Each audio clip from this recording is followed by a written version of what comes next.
show the gut to the side. Look at that thing, man. Like, that, to me, looks like a PB. What do you think? That's going over 5. No, it's not 5, but holy crap. Dude. Damn right. That's a 4. Dude. 4 pounder after bat. Here we go. Oh my god.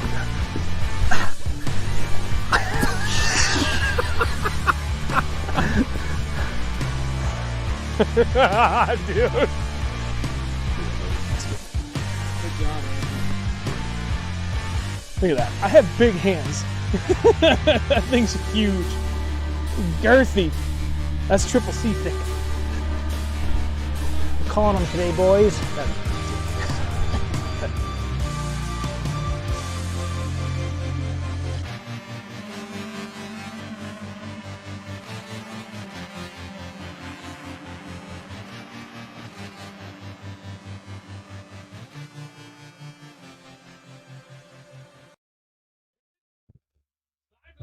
We're live. We're live. Good morning, everybody. Sorry, I'm just posting to all the socials. What's up, TV? Sorry, I sound a little weird. I'm definitely battling a little bit of a head cold right now. He's got the suds, Gary. Gary, I got the suds. Come on, TV 18. Hopefully, joined by more people tonight. I realize it is the night before Thanksgiving, but it ain't gonna stop us. Regardless of the date, regardless of the suds, we're here. Rocking it. We're gonna do this. We're gonna have fun. I already pre-gamed. Oh yeah. Got some tasty beverages. We got a quote-unquote hot button topic to discuss tonight. Because I know a lot of people get about the difference between the two. Not the difference, but the preference. The preference between the two. So we'll see what's up. But I'm curious to see what everybody would prefer if they had to choose one between largemouth and smallmouth. So we'll see where we're at, but we'll give this another few minutes to get going. Because we're already definitely getting hurt by Thanksgiving lack of views. Oh, wow. Yeah, usually as soon as this jumps right off, we're at like 20 plus viewers, and we're at 7. Yeah. So it goes. What's going on, Dave? How's it going? I would say exceptional. Sorry. Yeah, for you, yeah. I got one big fish last weekend. I'm happy with that. Yeah, you did. She's a beaut, Clark, a beaut. I thought it was going to be close upper 4s. 100%. Oh, I thought for sure it was going to be. Because how long it was, I was like, oh, fuck. And then I picked it up, I was like, no. Twas not the 4 we thought it was going to be. Side note, can we talk about this new hoodie from Lose? Yeah, I saw that on your post, and I was like, ooh, that's nice. Feel it. It's like the FXR one. Oh, yeah, it is. I got dog hair all over me from my neighbor's dog when he came by to visit. The inside, like, oh, it's the same thing. Yeah. We gotta get you one. I like these, though. Yeah, it's nice. You know, it's kind of almost like a little neck warmer up in there. And the best thing. No way. Oh. All right. Which is great for this time of the year when you're running gloves with the gauntlet. Oh, yeah. Or just running no gloves. That's true. Yeah, so who else is in the chat? Sound off. I'm curious to see who else is here. I gotta make sure I posted everything to the social medias so people know that we are live. Although I did post yesterday to let everybody know as a reminder, so we should be good. David, okay, I want pictures, waypoints, all of it now. All kidding. Congrats. Thanks, Dave. You're not gonna like what I tell you for waypoints. Lake Potanipo. Go about in Brookline, New Hampshire, out, and then 100 feet to the right. That's where it was.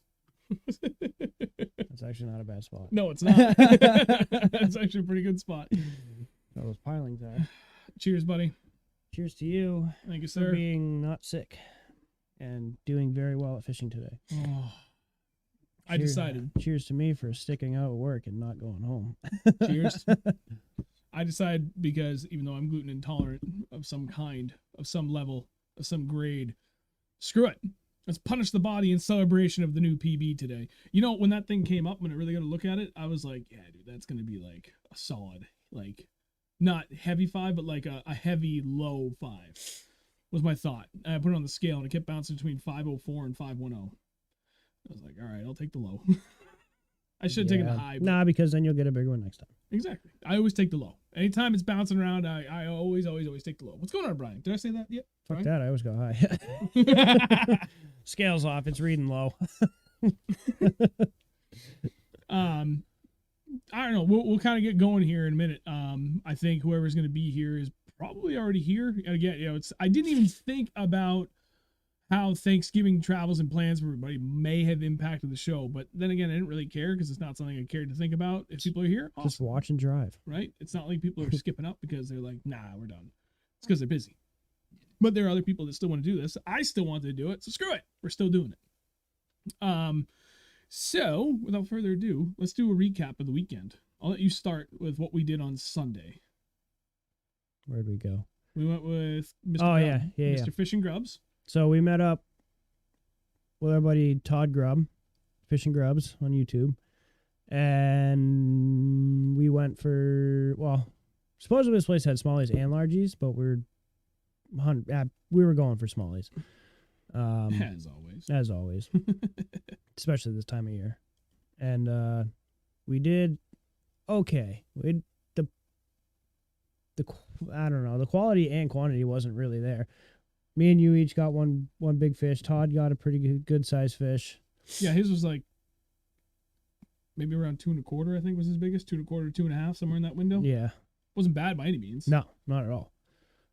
And that place was crazy. There was so many trout in this place. Like, understatement.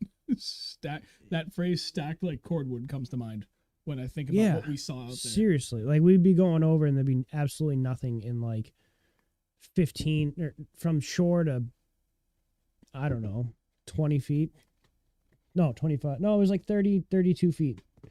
And then as soon as it hit, it was like 32 or 36. As soon as it hit one of those numbers, it was just trout freaking it was just red. It looked like a false bottom. It was insane. Yeah. Jerry, you're not wrong. That is a call in most places.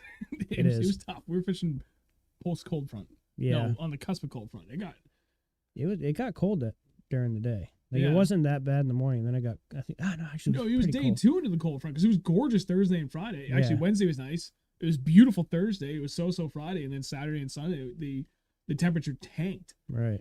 So I'm sure that wasn't pleasant. Hence why I'm sick now. Yeah. But it was a good day. It was fun. We had fun. That's all that matters. A lot of laughs. It was good to get. It was really good that I was able to not only apologize to Todd, but that he also accepted my apology. That was like, I don't know. And we go all fishing together. Right. That was fun. I was a dick in the past, and I was really nervous. I was like, man, I really hope I didn't screw up this friendship forever, but it's good. Made amends. Mended that broken fence. He accepted my apology, which was good, and we got to move forward and fish together, which is great. He caught, actually, Todd got stuck on something, and he's like, what the fuck? So he's like trying to pull it out. He thought he got stuck on like a tree or something, and he's like pulling it was like spongy. He's like, this feels weird. So he's like, let's see what I got. So he just starts pulling on. Oh, no, he pulled up the line. Yeah, and then he kept pulling, and he's like, wait, it's coming up. Yeah, he's like, let's see how big this fish is. He pulls it up, and it's a Lew's combo spinning rod with like 180-pound freaking braid to a swivel to a Ned rig. And like a heavy Ned, like a 3/8 ounce Ned. Like, what the hell is this guy doing? It was legitimately like 80-pound braid. Yeah. It was stout stuff. Yeah, it was gnarly. Hey, TJ, Smallmouth Freaks there. David, how you guys doing? It was, that was hilarious. Pretty funny. Laughing, he just pulls it up. He's like, what the hell? I'm like, hey, you got a free net head. Or jig head, whatever you want to call it. He did, and then you stole it. Did I? Yeah. Didn't you? At the end of the day, you're like, I'm taking this net head if you're not taking it. You took it. No, I never took it. I think I put it in your cup in your day box. Oh, God. So yeah, now it's mine. So yeah, that was Sunday. It was brutal. It was tough. It was a lot tougher than we anticipated, but in all fairness, again, we were dealing with a really heavy cold front that had just rolled through after pretty consistent temperatures, not only for like the last week, but for this time of the year. It's actually been really consistent. Hey, so dealing with that, and then it being an entirely different body of water, which we had no information on beyond like try points A, B, and C, and that was it. And it was like what the guy highlighted for us was like multiple acres of water. So I was like, all right, well, we can figure this out. We kind of did. Yeah, we definitely found a spot that was producing a lot more fish than anywhere else, and we fished the entire place. We did. And we worked that spot 3 times and caught fish all 3 times. Yep. So we did figure something out. It just wasn't a stellar day, but we got 2 good fish. What was your 3 pounds? 13 or 14 ounces? 13. So pretty good. Not great, but pretty damn good for a smallmouth. We didn't weigh mine. It was right about 3 pounds, plus or minus a couple ounces, give or take. Real quick. Hey, DJ and Sean. What's going on, boys? Yeah, but mine was 20 inches long. 21 and a half. 21 and a half, is that what it was? Yeah, and it wasn't even over 4 pounds, and that killed us. Yeah, I saw it and I was "What like, the hell?" oh my God, that's huge. And then it gets on the boat and I pick it up and I turn it sideways. I always do it when I'm looking to pick up a smallie. I always pick it up, look at it the long way, and then I turn it sideways to see how fat it is. And this thing was not fat. It's Where'd the rest of it not go? even 4 pounds. Wasn't quite an envelope, but it was there. It was getting there. Yeah, it was skinny.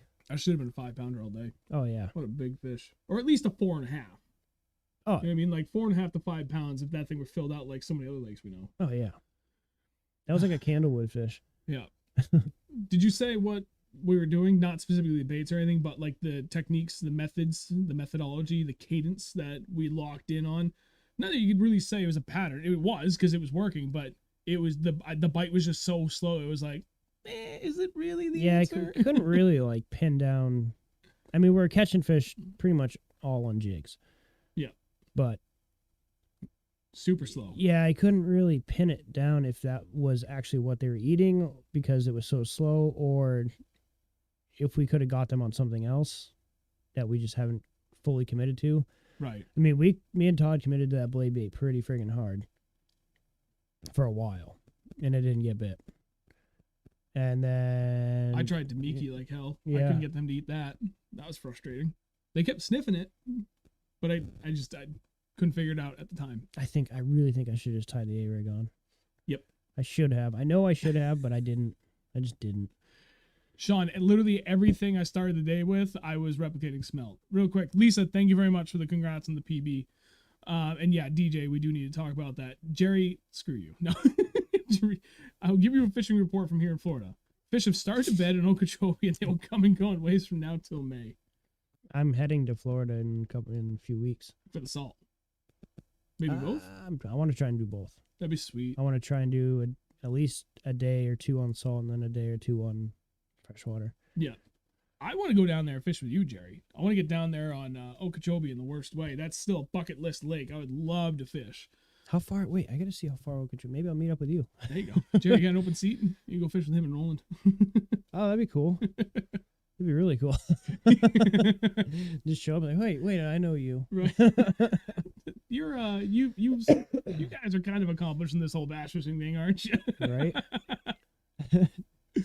You're not two schmucks, are you?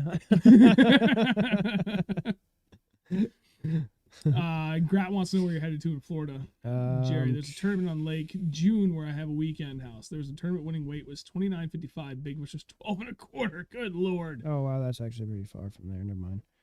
Oh, you're nowhere near that. Where are you going? New Smyrna? New Smyrna? I don't know how to say that. What? New Smyrna. New Smyrna. Yeah, she But lives Smyrna over. is Smyrna. That's weird. She's on the island part, I guess. I don't know. Florida, pick a normal name. Right? Anyway, so yeah, all right. So that was Sunday in a nutshell. Now, today, let's cover that really quick. Hey, Andrew, thanks for joining, buddy. Hey. Every goddamn time. Actually, real quick for everybody that is here. First of all, again, thank you very much for joining the podcast. 2 things. 1, if you haven't hit like on the stream yet, please do so. Helps immensely. 2, if you guys are already subscribed and you haven't done this yet, go either if you're watching on your app or your browser, go to the homepage on the channel, turn on post notifications, because I know my upload schedule isn't super consistent beyond the streams that we do. So if you turn that on, never missed a video. So for those that do it, thank you very much. Oh, Sean said it's Smyrna. He said, let's go. Leave the cobweb line at home. Leave the cover. Okay. You don't like braid though. You're right. I don't. You gotta figure it out real fast. I'll fish braid. Give me a spin reel. Jerry, I'm curious if I legitimately want to come down and fish Okeechobee in the worst way, and I don't even care if I did it for one day. Like if I had to fly in on Friday night, fish all day Saturday, and fly back home Saturday night, I would do that. Can we punch mats? I know that's literally like all you guys do now, right? But so can we do that? Given that, what would you recommend would be the best time to come down to Florida to do, like, we'll call it prime Florida fishing, for lack of a better way to put it? I'm just curious. I would guess like springtime because it gets so goddamn hot down there. Right. Well, I'm thinking. Well, it's Florida strain bass. I bet they act a little different because they're used to it. To an extent, I think you're probably right. But I'm curious because I know like the cold fronts they can get down there will shut that completely off. I'm sure. So I know January and February can still be pretty volatile, but I seem to recall that March is kind of like that prime time, right? Where it's nice weather, pretty stable, mostly consistent. That was an invite. Okay, we're coming. Just tell me when. Right? Well, I'm going down there on like the 18th, 15th. DJ, you guys can't go without me. I'll drive the bird down. Do it. Your boat's fast enough to follow Jerry's. Mine wouldn't. Yeah, you could just take frickin' the Atlantic and meet us down there. Right. January, February. I can make that happen. Damn. Long weekend? I'm using up all. I could do a long weekend. Right? Because if we fly out on a Saturday, fish Sunday, Monday, fly back either Monday night or on Tuesday, you only need to take one vacation day. Yeah, I'm using a vacation day to go to Florida in a couple weeks. Okay. I could skip one. I could just go a couple unpaid. I'll be all right with that. We'll figure it out. Jerry, we're legitimately coming down. I'm not kidding. I'm down. We're going to make this work. My wife's going to make your what? Yes. Did you hear stomping? She's on her way down now. All right. So the recap for today, I was supposed to went back up to Vermont, right? Was supposed to go with my friend Kristen. Unfortunately, she couldn't make it. She was not up to it energy-wise. She's dealing with some things.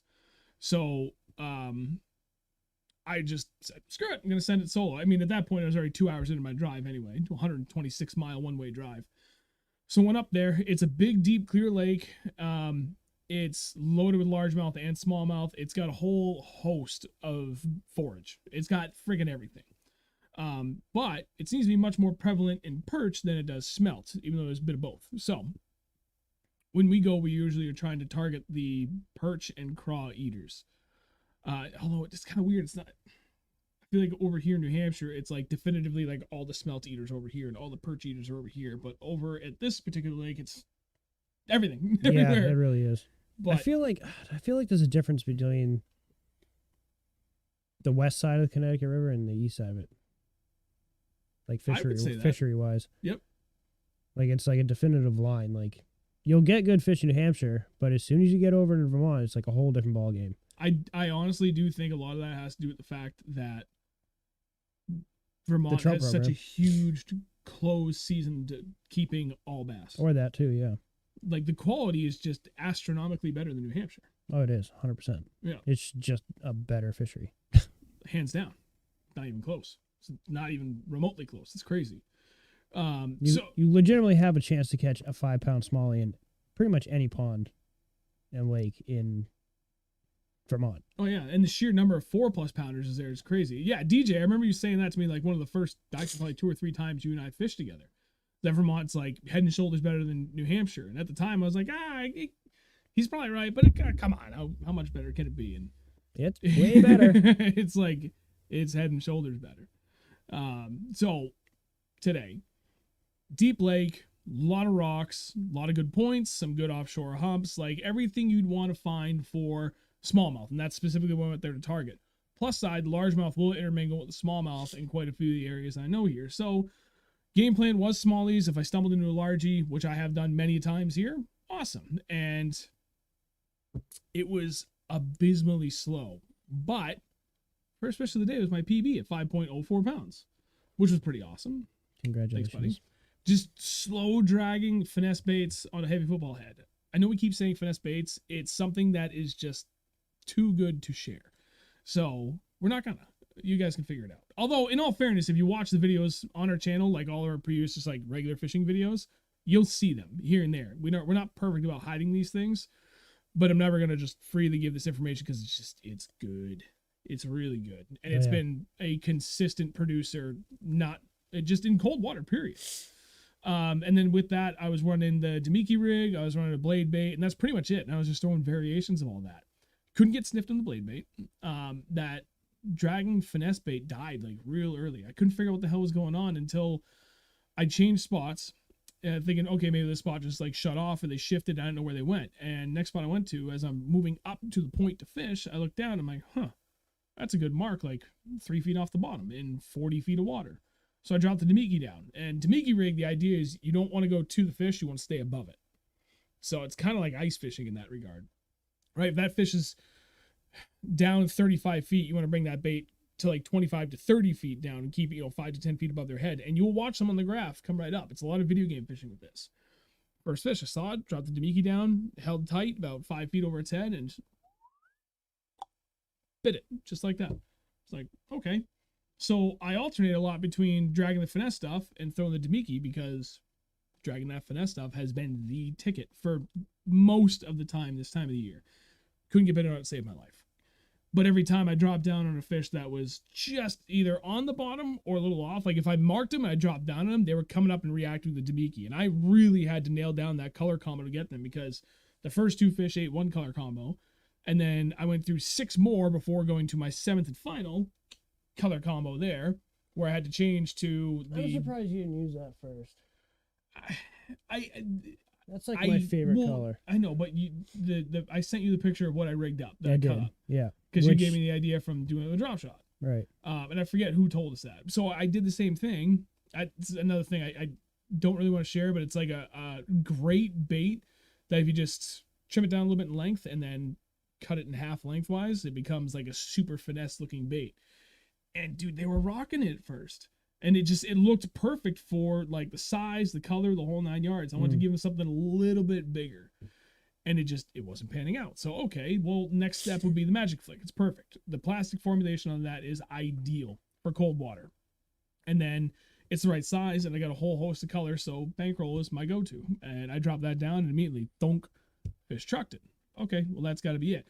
Like, I had a white head on earlier, and I went through a bunch of different baits. I went to the green head, tried a couple different baits, and I finally settled in on that, and that was just the ticket. You could tell the closer I got to the winning combo, the fish would hang on that a little more. You watch them come up, and the speed that they came up changed for most of them, not all, and then how long they sat at it before they would either dip out completely and disappear or dip out and come back. Like, that length of time they were looking at it went way, way up. So, like, just putting the pieces of the puzzle together and finally stumbled into the right one. I say stumbled in, I mean, I put in the time.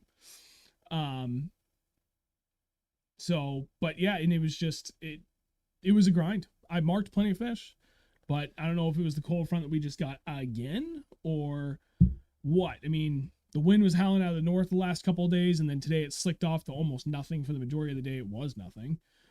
Plus the cold front, plus bluebird skies versus kind of cloudy the other day. I don't know. Whole potential hosts of what it could have been as to what drove it. All I know is I don't care because I caught my PB smallmouth, so bam. Really all it matters to me. And you caught 7 fish. And I did catch 7 fish. I dropped 2. Well, I had a dumb move to start the day. I tied a very poor Palomar knot apparently because the first fish I got, which was literally the cast before I caught my PB, I set the hook and just, crap, it broke off. Wait, didn't I tie your shit on with a Palomar knot once, like last week? I retied it. Okay. Because the hook was all mangled, so I was like, I'm just going to retie this. Right. Was it that? It may have been. So, I'm just going to blame it on my cold, clumsy hands. It was pretty cold out there this morning. And yeah, it just came untied. You can tell when it break, it comes back straight and clean. Depending on how you broke, like there may be some abrasion on your line if you broke off on rocks. Sometimes, that's pretty much it. Versus if it's an untie, your line will come back with a little curl in it. That's the thing I learned at least from me padre when I was a young lad, and I was constantly tying my knots wrong. I broke off again, Dad. No, you're an idiot. You didn't tie it right. I remember doing that a lot. A lot. But yeah, water temp up there was 48 to 49 degrees. Actually, 47 to 49. Low I saw was 47. High I saw was 49.2 or something like that. It was a good day. Limited bite. I got there late. I set my alarm for what time I was supposed to leave. When I meant to set it for what time I wanted to get up. So I was a little over an hour behind. Jesus. And then I had to be back in time for my kids and the show and just made the best of it. But I think that's enough recap for now. If you guys haven't seen yet the pic of said fish, I'm sure everybody here already has. It's on my Instagram. It's on Facebook. I think that's all. It's where it is now. But if you haven't been there yet, video description down below, links to it. Yeah, DJ, remember we were talking a couple weeks ago and you were like, no, it's gonna be fired up, it's gonna be ready. And I was like, I don't know, man, it's still really warm. It's still really warm. And the crazy thing is, even like TJ and Will, like all the people that we know, thank you, like they've all been saying, everybody that's been going has been saying the same thing. Like, yeah, the quality's there, but dude, you gotta grind for it. They're not stacked like they should be. Water's still too warm. It's crazy. Vance, you're doing hella better than I am. Lol, only got 4 bites all day and screwed up the hook set for each one of them. That sucks, man. God, I hate when that happens. Been there. We've all been there, and it's not a fun feeling. So, with that said, largemouth versus smallmouth. Largemouth or smallmouth. I just wanted kind of an easier topic per se.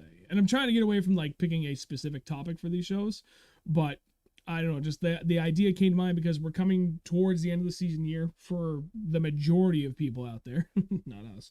And at the end of the year, usually you see like a lot of posts on, various social media, Facebook groups, the whole 9 yards, like, hey, how was your season? What was your best 5? What was your PB? Like, did you get a PB? What was your biggest in the season? Yada, yada.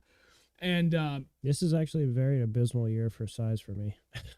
You and me both. The size has not been there, but I think the overall consistency has been better this year for us than years past. I'm pissed. I haven't even caught a 6 yet this year. Shut your mouth.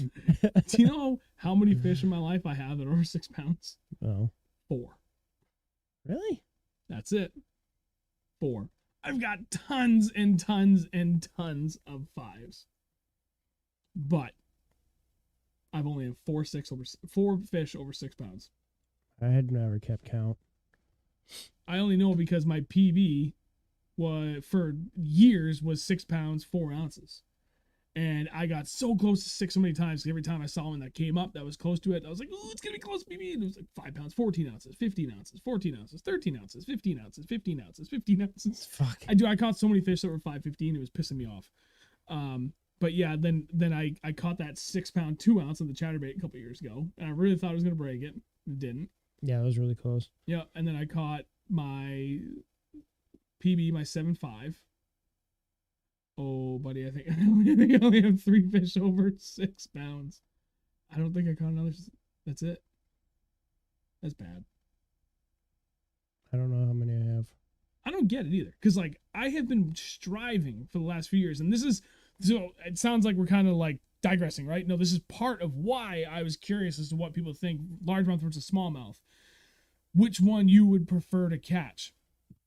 The majority of the time, right? If I won't even bother trying to go down this road of like, which one do you want if you can only pick one, right? No, it's what would you pick more often than not? Because they're both great, and DJ just made an excellent point.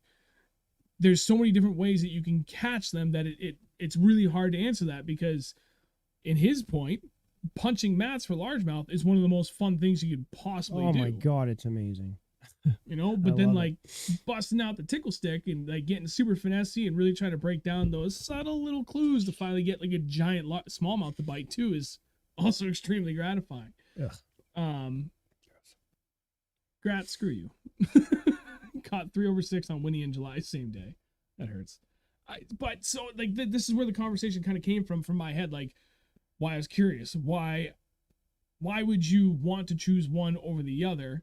And a lot of that for me has been driven because of what I want to catch for a PB. For years, I was obsessed with largemouth because that's all I ever knew. That's all I ever targeted when I was a kid growing up.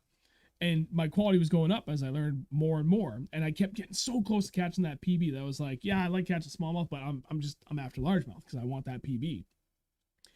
And then I kind of got frustrated chasing that PB, so we started getting like a lot more focused in on smallmouth. And the last few years, it's definitely changed where like I much rather would chase smallmouth if given an option between the two because I've learned so much about them, and I have really striven and put in the time. We both have to really learn like what's it take to get into like trophy bags of smallmouth every day. Mm-hmm. And so like that's where my mind is all the time. I can't get away from it. So like now, if I had to ask the question, it's smallies.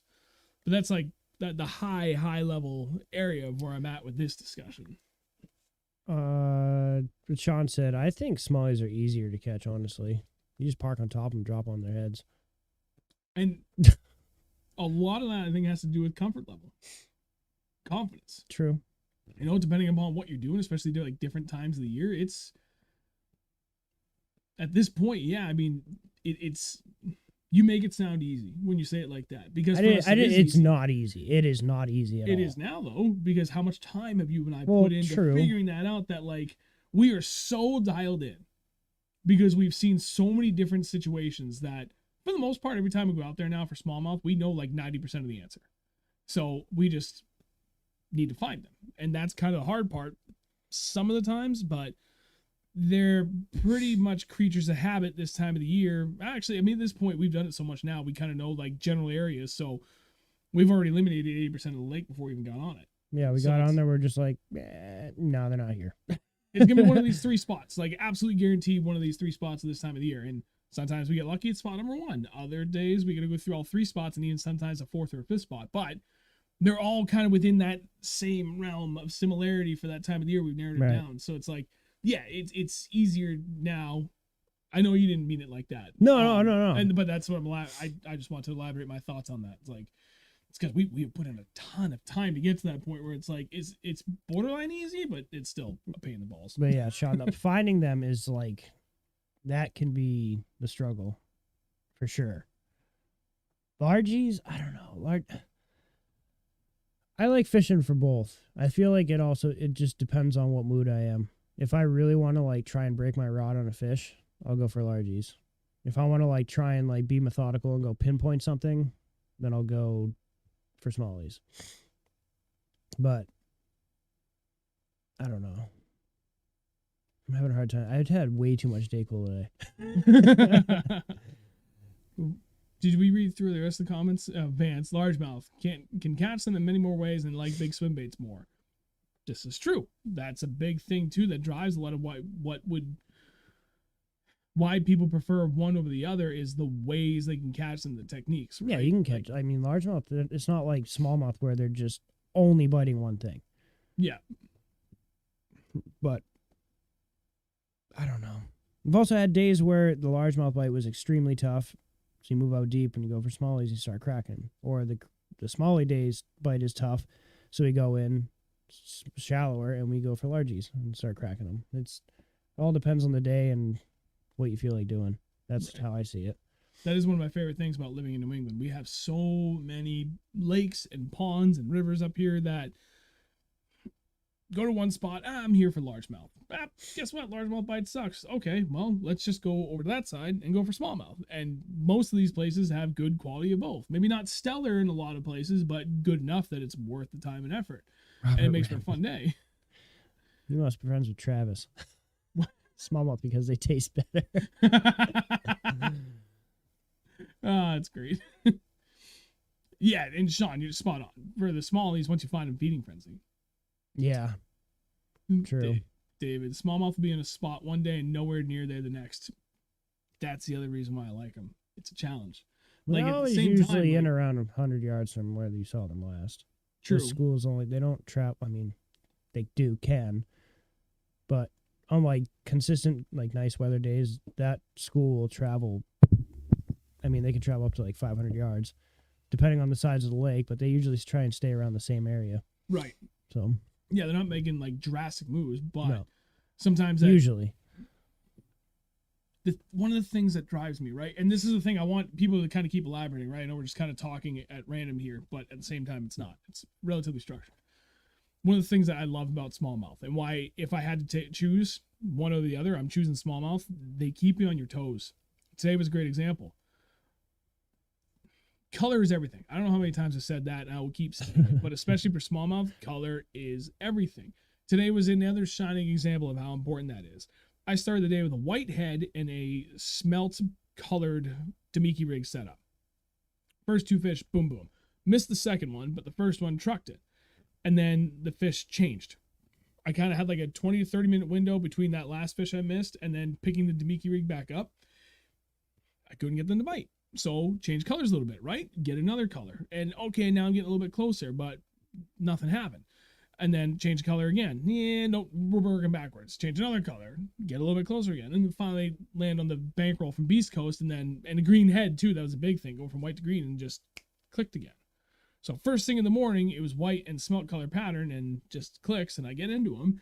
And then later in the day, only a couple hours later, all of a sudden now I'm throwing a green head with a slightly smaller, like shorter length, but bulkier profile bait than was thrown earlier. And it's still kind of a smelt pattern, but it's more like rainbow smelt versus what a traditional smelt kind of color looks like here in the Northeast. But just having that little bit of a purpley hue in it versus like a silvery gray. And it just, like that, it's those little nuances that you got to work through to figure them out. But God, is it satisfying when you do. I think it's not less of color, but it's definitely all color. But when they're looking up at it, they're seeing a silhouette. And they're only seeing certain colors of that bait. Right. So it makes a big difference. Even if you'd make the slightest adjustment, just like say green pumpkin, or then you move to green pumpkin with black flake, like it could make the world of a difference. Right. DJ said Smallies will also hammer big baits as well, and that's a blast. Absolutely. When I was out pre-fishing for our tournament up in Vermont, I caught I think it was it was a 4-pound smallmouth on a 6-inch burrito baits. Was it just the burrito? Yeah, and I caught like a 2-pound, it was like a 2-pound smallie on the 6-inch Citizen. Working class zero Citizen. Yeah. Yep. Yeah, and they'll absolutely hit it. A little bit harder to come by, obviously, but they'll still hit it, which is great. Vance said, to be honest, if I could have it my way, I'd target giant pickerel. Live the slime darts will hit a bait with more aggression than any bass. You're not wrong. I don't like them. I think they're trash fish, but sometimes when you get that bite and you don't know yet, you're like, this is a freaking giant. Sunday, we were fishing with Todd. Yeah. And I pitched that jig up under the tree, and all of a sudden my rod almost got knocked out of my hand because I wasn't expecting the bite right away. So I was holding it loosely in my palm, and all of a sudden the whole thing's like, yeah. I was like, oh my God, boys. And it was like a medium friggin' pickerel. They definitely have a good bite. Yeah. Jerry, what is considered a large swim bait there, and do egg rigs work there? Egg rigs definitely work. The New Hampshire's rules for them pretty much suck, so you gotta go to Vermont or pretty much anywhere else. Yeah, we can only have 1 hook and 3 arms. Right. It's terrible. But Vermont, you can have 5 arms and 2 hooks. In New York, you can have all 5 arms, 5 hooks. I'm not sure what Mass and Maine are, actually. I have to look into that. I think in Connecticut, you can throw 5 arms, 5 hooks. What is considered a large swim bait here? There is no limit. Yeah, there's really no limit. I would consider anything over like 7 inches or 8 inches like a big swim bait. I'll go with that. Yeah, if you had to pick something, I would say that. It's kind 6 inches really isn't that big. No, it's not. It's not. I wasn't going that way, but you brought me there. I'm in that place now. It's kind of funny how big the swim bait scene is here in New England, Jerry. It's huge. Massive. And actually, if I remember correctly, I heard Mike Bucca from Bullshad Baits down in Georgia had even mentioned at one point, like, a lot of his business comes from the guys here in New England, which is crazy because he makes like all these big, like, true swim baits, big glides, big weights, big swims, like the whole 9 yards, crankdowns. And a lot of these guys most of them are throwing like 7 to 8 inch swim baits, but there's one right here, 8-inch glide right there, straight from Bullshad. That thing's gonna get chomped this spring. Now that I know what it does, I know, I agreed, and I'm glad you said it again to hammer it home. Up there? No, there's the rat. I feel like shit. Relax, you're fine. We're almost done. No. No. So yeah, I would say, like Andrew said, 7 inches and over would be considered big here. A lot of guys throw like 6 to 8 inch. Some guys throw like 9-inch glides. What's the depth's 250? I think that's like a 9-inch glide. It might be. It's a big boy glide. Is it? I want one. I would too. They're like super expensive. Yeah, they were originally like $85, and now they're like $250 or something stupid like that. Why? because they got so popular. That's stupid. Yeah, apparently they are really good. That's what everybody tells me, but good luck finding one for a reasonable price now. Like retail went from 85 to 250. Yeah, something stupid like that. That's illegal. I remember my Goodman, Steve. I just want to use one. I want to catch a fish on one. I don't want to pay $250 for one though. John may still have one in a fire tiger pattern. John. He's driving to friggin' Vermont right now. He ain't watching. Damn. Yeah, Sean Miller, jerk bite equals smallie bite. Jerk bite equals anything bite. Jerk bait, I mean, especially for smallies, but dude, in the spring for largemouth, it's in the just fall for largemouth, especially the fall. We didn't even do that this year. We didn't. We missed out. Didn't have to. That's true. No, we probably should have though, because we definitely missed out. Yeah, we did. Grat, do you find yourself fishing a largie versus smallie different times of the year? Pre, post, spawn, summer, winter? Yeah. Cloudy, sunny. I don't care about cloudy versus sunny. I definitely prefer not sunny days. I prefer cloudy days. I'm going for smallies. I feel like they're a little bit more fickle I want when the sun's out. partly cloudy, slight breeze, 5 to 10 miles an hour. More cloudy than sunny though. Yeah. And it just gets them fired up. And like 75 degrees. 63 degrees. Yeah. If we're talking, all right, so if we're talking pre-spawn, I'll go for either one. And I will chase that like 45 to 50 degree water temp bite all across the state. We'll start in Cape Cod and we'll continue to work our way north and north and north and north until even the north hits Till we're in Canada. Spawn. And then we'll come way back south and we'll start fishing all the post-spawn stuff. I avoid the spawn every which way that I possibly can now. And then post-spawn, like immediate pre-spawn and immediate post-spawn, I'm going all largies because that's probably one of the best times of the year to get not only quality but quantity too. You can go out there, you can catch a couple of 4s, maybe a couple of 5s, or at least a 5, but then you can still catch 20 to 30 bass, like in any pond in New Hampshire. It's awesome. I know where I'm going during the spawn this year. Where I saw that fish. I just want to see it again. Right? I know where it spawns. I need to go back looking for my girl. Yeah. And then post spawn, I actually like going for still both, but I like targeting smallmouth now in the post spawn because that's still one of the times of the year that I'm still struggling to not immediate post spawn, but like when they get in that midsummer bite and they're suspended, that's still something I'm working on getting much better at. So I can go out there and like now I feel like I can do it, but that's only because of the work I put in this year. Prior to this year, I was like, as soon as that water temp hits like 70, mid 70s and up, the smallmouth move way out. Forget it. I don't know how to catch them suspended. Now we do. Yep. Because we put in the damn time this year. Deej, was it more sunny in the morning? That makes a difference on that lake. It was sunny all day. No clouds. Bluebird skies there today. Sean. He's responding to Grat. Sean, they feed by sight a lot. The easier they can see it, the harder they hit it. Yeah, I believe that. Travis, I like fishing a snowstorm in Crocs. No, he doesn't. That was a very cold day. You were fishing in Crocs? No, he was. You're a freaking animal. That's sick. And Dustin was in like track pants and just like basketball shoes, basically. They were not prepared. I kept warning him. I was like, it's going to be cold. It's going to be cold. Okay, it might be wet. It might be wet. Guys, it's going to snow. Be prepared. Travis shows up in Crocs. I'm like, this is not prepared. This is not how we do this. This is bad. This is real bad. It was cold. Even I was cold. We were geared up. I was geared up for it. Vance, you damn right you did. New England Swim Bait Expo in April. That's gonna be, it's gonna be good. I would like to know all the vendors are gonna be there. I forgot to ask Dan about that. But that should be a good one. The only problem I'm gonna have with that is how much money do I bring? Other than a lot. I think I spent a lot last year. And there wasn't even that many swim baits last year. But now there's a swim bait only expo. I think I spent like $600 there last year. Yeah, I spent a lot. Because we got our Trump checks. I was like, fuck it.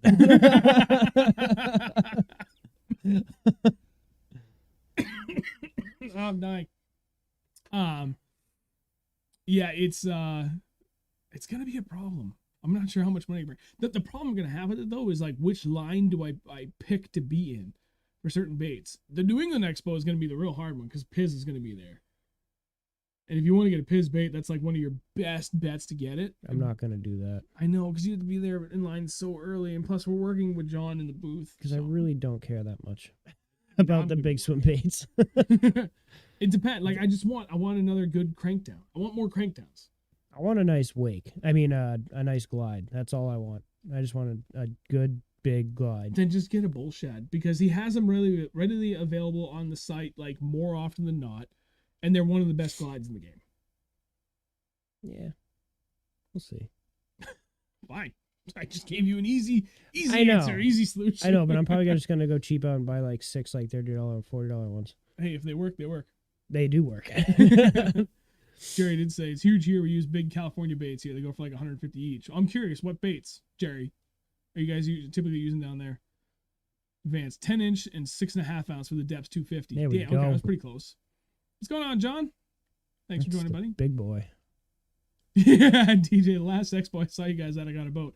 Dude, that was the funniest thing. Like, he shows up, we're talking, and he's like, where's Reynolds at? And he's looking around, I'm like, I don't know, he's somewhere in the back. Why? He's like, I think I'm gonna go buy a boat. He just sitting so like nonchalant, and like, want to run that one by me again? Wait, one more time? I'm gonna go talk to him about a Phoenix.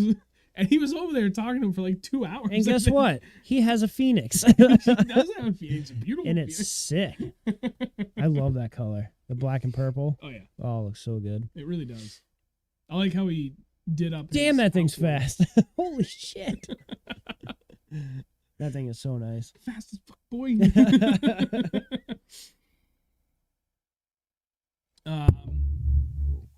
Easy. Dude, this is really good. It is. Like, you just keep drinking it like it's soda. This is going to be a problem. 10 Ben's beer, Northern Heights, New England style double IPA was the drink of choice for the night. When you're in Vermont, you have so many more beer options than New Hampshire. Vermont's just better. What the? I'm moving there. I know. Fuck. Everybody in here that's from Vermont's gonna be like, no, keep the riffraff out. I love that video. Yeah, I love that video too. All right, we got off a little. Well, actually, I mean, we're on point about swim baits and stuff for largemouth and smallmouth. So, well, I'm curious. I don't know. I'm curious about. How was I gonna phrase that question? Something more about smallmouth versus largemouth, obviously. Smallmouth are cool. Largemouth are cool. Okay, well, I'm curious then. This is directly to the chat, and I'll let you answer at the same time, too. What is your favorite way to catch largemouth? Like, what is it about if you're a largemouth fisherman? If that's your preference, like, what is it about that? Is it a technique? Is it just because you're more comfortable with it? Is it the scenery that you can typically find with good largemouth fishing? Like, what is it that drives you towards largemouth more than does smallmouth? Your turn. Jigs. Yeah, but see, jigs work on both. Punching mats. There you go. I don't know. I've only done that once, and it was a blast. Yeah, so how many times are we going to do it next year? A lot more. But Don't break your wrist. yeah, I know. Everyone keeps saying frog fishing. Frog fishing is sick. It just hasn't been good to us the last 2 years. Like, at all. I just haven't done it because I don't know. Before you I just and I haven't. fished together a lot, I used to do it a ton. I know. I used to always do it, Josh. Yeah. I like chatterbait. Like right before the sun sets, go out to a flat and start throwing a chatterbait. It'll make you happy. Yeah. Bring it through the chat. Yeah, DJ, we know what yours is. Punching. Jerry, punching and flipping. Brendan, going to move my jerkbait and it pulling me. That's a great feeling. David, frog fishing. John, you can watch largemouth in so many different ways. It's crazy. Yep, DJ again, punching at frogs. What? Lisa, more comfortable. I never remember catching smallies when I was younger with dad. Always largemouth. Yep. If I had to pick largemouth, go ahead. You open your mouth. I don't know. Now that I've caught a few on the glide, that's a lot of fun too. I love that bite. The rat bite, I love the rat bite, the night bite. Jigs, I love it. I don't know. I just love catching fish, so I don't really care how I catch them. I just love catching them. If I had to pick largemouth, that was my choice. It's the variety that you can catch them on the same body of water, not only in the same day, but within a 2-hour window. Oh yeah. Like if you're on a 100-acre pond and you go up super shallow on the pads, you can catch them flipping or pitching something. You can catch them on frogs. You can catch them working a swim bait of some kind through the weeds, maybe like a swim jig with a Kitech on the back of it. I mean, Fluke, Senko, like whatever. And then you can move out, like, especially for midsummer bite. Screw it. I'm going out to like 20, 25 feet of water, submerged grass. So I'm going to work a jig down through all that crap. Or Carolina rig. I mean, or big Texas rig worm. how many times have you gone out fishing for largemouth with 2-3 people and you're all throwing something different? You're all caught like 20 fish for the day for largemouth. All the time. How many times have you done that fishing smallies? Never. Never. You go out It's for smallies. usually something very similar to the person that's in front of you or like next to you fishing. Right. The difference between largies and smallies for us when we go, I have 14 rod combos. And depending on the time of the year where we're fishing, I will have all 14 out and I'll have something rigged differently on every single one. And for largies, I can catch fish on all 14 rods. And for smallies, I need all 14 rods to figure out what 3 I'm really going to use for the rest of the day. Like, prime example, a couple weeks ago, we went up to that small pond here in New Hampshire. Yeah. With the rock piles and everything. Oh, yeah. In the morning, you were throwing a jig. You caught a couple on a jig. Well, okay, there's one outlier. You caught a smallie. You That was- just disregard him. Yeah. So, you were throwing a jig, cracking them on that. I was turning around, throwing out in the middle with a glide, and was cracking them on that. Yep. That would never happen with smallies. No, it's rare. Yeah. It can happen. But you're right. It's one of those. It's rare enough that you would. Your Yeah. natural reaction, it never happens. Yeah, no, I would it be doesn't throwing a jig. If we're going for smallies, we'd both be throwing pretty much the same, close to the same thing. happen. Right. Either drop shot or something finesse or whatever. Yep. We missed a few more in the chat. John, punching, flipping, heavy grass, chatterbait bite. Right. And that's the other thing about largies too, is like the consistency that you can get not only good fish, but big fish on a variety of moving baits. Like when you know pre-spawn and post-spawn, if it's cloudy, maybe a little drizzle, or just like a straight rainy day, dead calm, or cloudy and windy, it's on. Oh, Like, yeah. it's on. I'm going to go out there, I'm going to rip. Like if you every look up and spinnerbait you I see have- those clouds ripping, you're like, oh, fuck, yeah, here we go. And we've got the honey hole, right? What we call home base. And like literally every spring, I see it's like, oh yeah, dude, it's going to be like just dark, super low clouds and ripping 35. I'm like, Like the worse, Yeah. the worse the weather is, just The more for excited I that get. place, we get there and it's just white caps. We're like, yeah, I'm salivating. yes, like can't even walk straight. Fucking No, I pants are turned into grabbing a your ass. tripod. The wind's blowing down there. Steer Sean the- is blowing 40. I know. Steer the boat with the other leg. Man, swim baits with 8 to 10 foot visibility and boulders close to weed flats. It's a spot. I know a spot I'm hitting this spring hard. The most perfect body of water I've ever seen in my area. Clearest water by far. That's awesome. Brian, I love fishing docks. There are windows where a dock bite for smallies, especially those like offshore like floating docks, like the swim platforms, are money. But yeah, I mean, for the most part, all year long, you can catch. Oh, good and largemouth like on docks. 30 feet, and you have a dock, and you can see the 5-pounder sitting under it, and you're like, Dude, then he follows it down and doesn't touch it. I will never forget, like years ago, this is like 10 years ago now, I was with Josh and I think Casey on Winnisquam. And it was before I really knew anything. I was still like really into my learning phase here for largemouth. This was maybe like 12 years ago. And I remember like fishing a tube the first time and threw it at one of those floating docks. And it was a really light head. I think it was only 1/8 ounce because I didn't know any better. But at the same time, when it fell, it had this beautiful spiral to it. And that's like what I remember reading, like, you want a crazy good spiral on it. Really nice wide wobble. I'm like, yeah, this would be perfect. And I threw it at a dock and we're at 30 feet. And if you've never been to Winnisquam, the place is gin clear. I shit you not, there was at least 10 smallmouth just underneath the surface, underneath that dock. And one of them was huge. I mean, it was a giant. And you see all these like 1s and 2s, a couple 3s, and then this big fat blob, and they're all like, attack! Every single one, but the big one went down. No, the big one went down too, but Oh, all little ones beat into it. I think I ended up catching a little runt out of it too, if memory serves correct. It was like, red leader standing by, Bravo leader standing by. They were all just like converging on it. It was great. But anyway, yeah, it's on the topic of dogs. DJ said, amen. Man, so this lake is such a healthy oh, fish. yeah. and there are monsters to be had. 7+ pounds of reality, but dreaming about this place for spring all year long. That's awesome, man. Jerry, you all need to check out Medlock jigs from 3/8 to 1 ounce. Big punch hook and double weed guard. Ooh, made from weed whacking clear string. Really? I like the sound of that. I'm intrigued. I want to take a look at that. That would, like, I would see, that's what I want. I want that for, I'm like, looking them up the right 1-2 punch when we go back up to Champlain and we're punching mats. Yeah, we could throw a freaking jig in there. Well, especially like what we found the last trip we went. Well, my last trip, but edge. your first time when they were on the edge. And I kept, remember I said that? I was like, but if they're hitting on the edge, we might be going overkill even with a 1 ounce weight, never mind a 2 ounce weight, because there's only like a 3 to 5 foot window of visibility to work with. And I was wondering if it's just like flying by them, like they're not going to see it. But if I had a good heavy duty jig to work that, that would have been it. Right. Huh. Jigga. No, jigs. Jig. A jig. Dylan. Hey, Dylan. How you doing, buddy? Oh. Drop shotting is my favorite for me.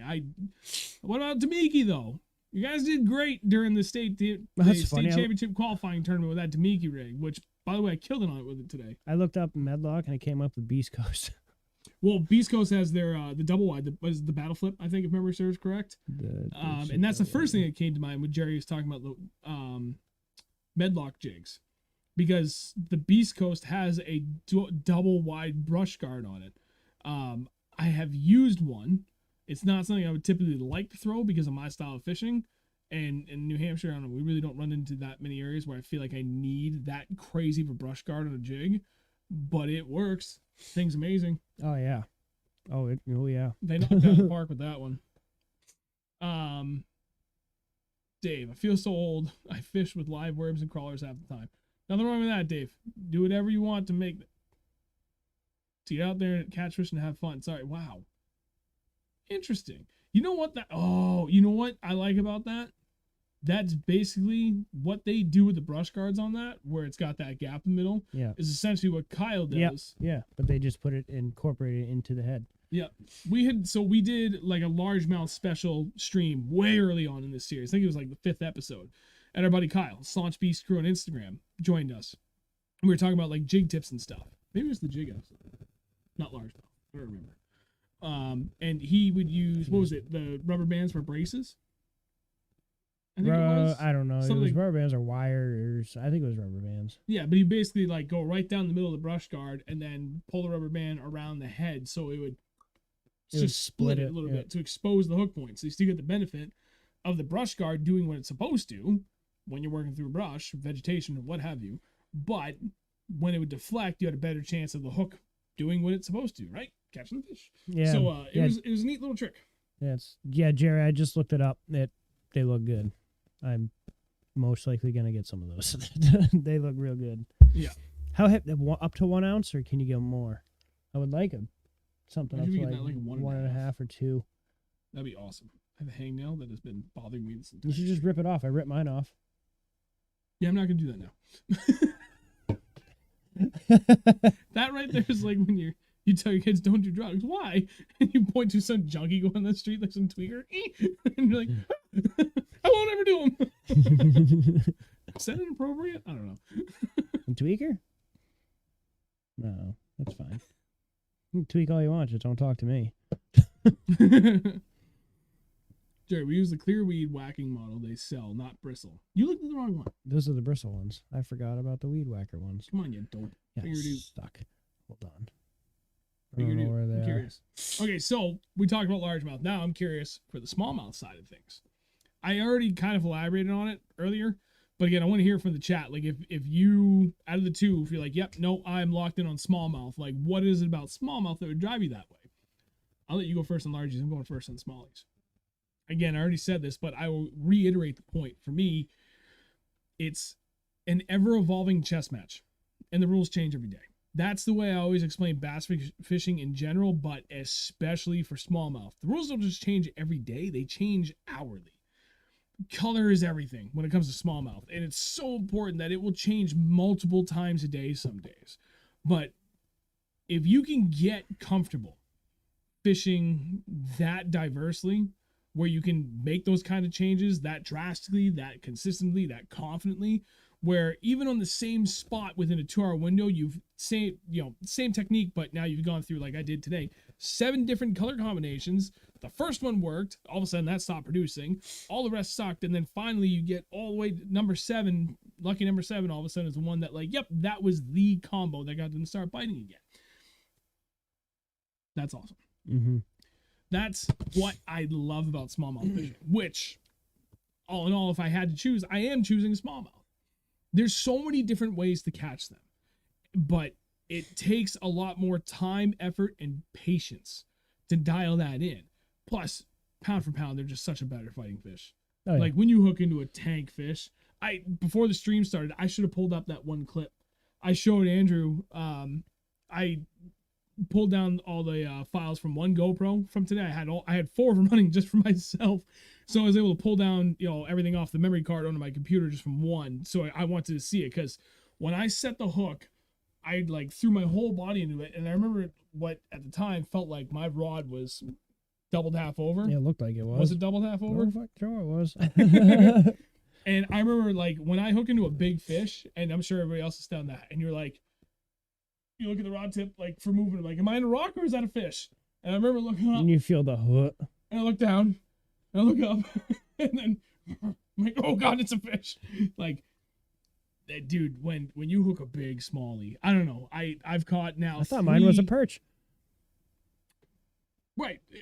But it wasn't. Nope. I got Tick, tick, tick, tick. Thunk. I got gypped.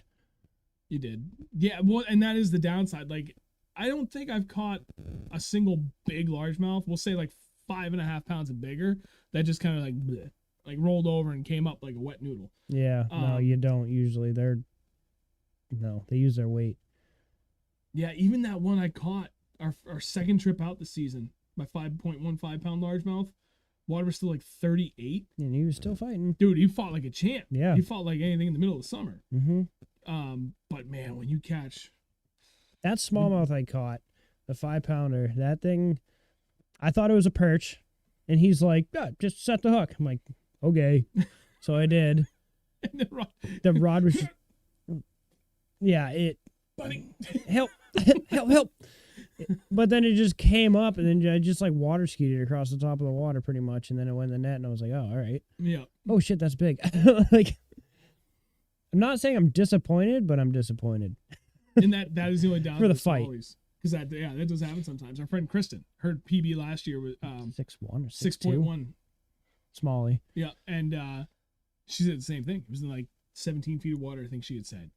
And she set the hook, and it didn't move, and then it just kind of like dead weight, like rolled up, and she just like scooped it up. She's like, because it's probably been caught 100 times. It knows the freaking procedure. the sooner I give up, the sooner I go back. All right. Oh, here I come. TJ's wife last year in the St. Lawrence. Yeah. Bass fishing girl on Instagram.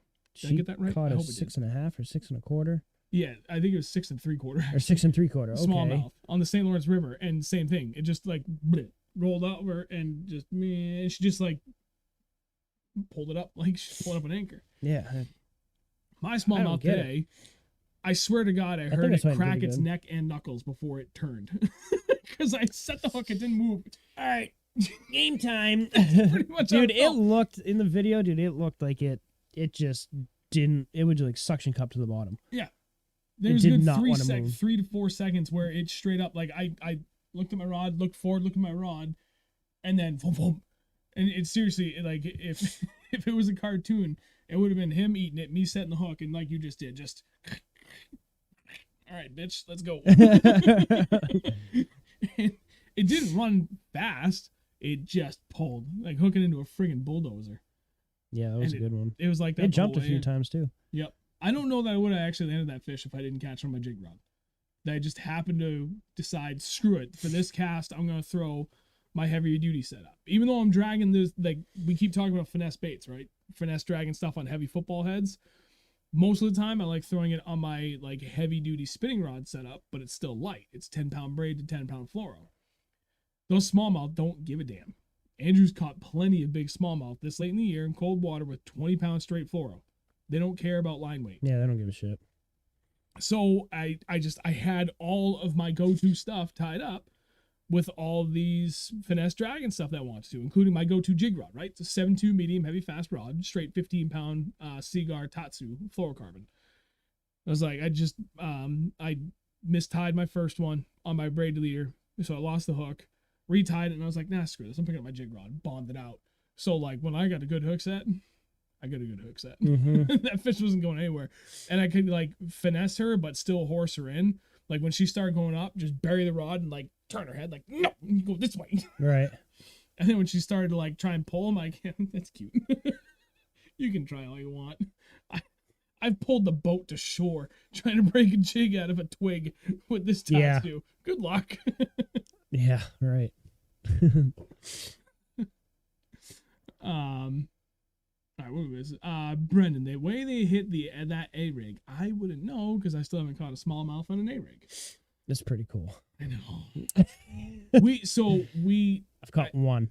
I say we, but you really screwed up breaking your wrist this year. I know. Because we were supposed to go to Lake Ontario in the St. Lawrence with TJ and for multiple days and catch them on the A rigs. Yeah, I fucked up. I know. Okay, Dad. I'm just here to remind you, Andrew. Do I have to go to my room now? Yeah. Can I get dinner? No. No, you eat your dinner, but no dessert. I know. Bullshit, I got an apple pie in my room. I'm not even kidding. Of course you There's literally an apple pie sitting in my room until waiting for me to get home. That's terrible. What are you going to do with that apple pie, Andrew? I'll warm it up, and I'll tell you later. Friction warm for me? Maybe. 15 seconds in the microwave is good to go. Jasper, I haven't figured out smallies yet, but it's a goal. Well, now I'm curious, Jasper. Elaborate on that. Like, what have you been doing? Right? And actually, more specifically, what do you have for a vessel to fish from? Because if you're trying to go for smallies from shore, good luck. Ain't gonna happen. Unless you go to a river, but good luck. There's that.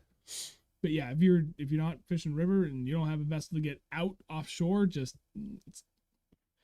I think you're kind of wasting your time. I hate to say it. I really hate to say it, but it is what it is. Jason, I vote smallies. Well, Jason, why do you vote smallies? I'm curious. What is it about smallies that make you vote smallies? John, my 6.11 2 weeks ago fought like a maniac and that water's freaking cold. Yeah, dude, there's something about largemouth in really cold water. Like, they just don't give a damn.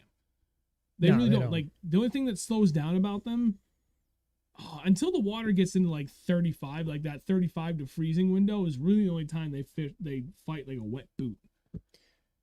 Yeah, sometimes they do. Yeah, no. Yeah, you're right. And then the ice comes and then they get all fired back up again. Yeah. They're retarded. They love perch. Yeah, that they do. Mm-hmm. Brian, for me, is smallies. That tug is the drug for sure. Damn right, buddy.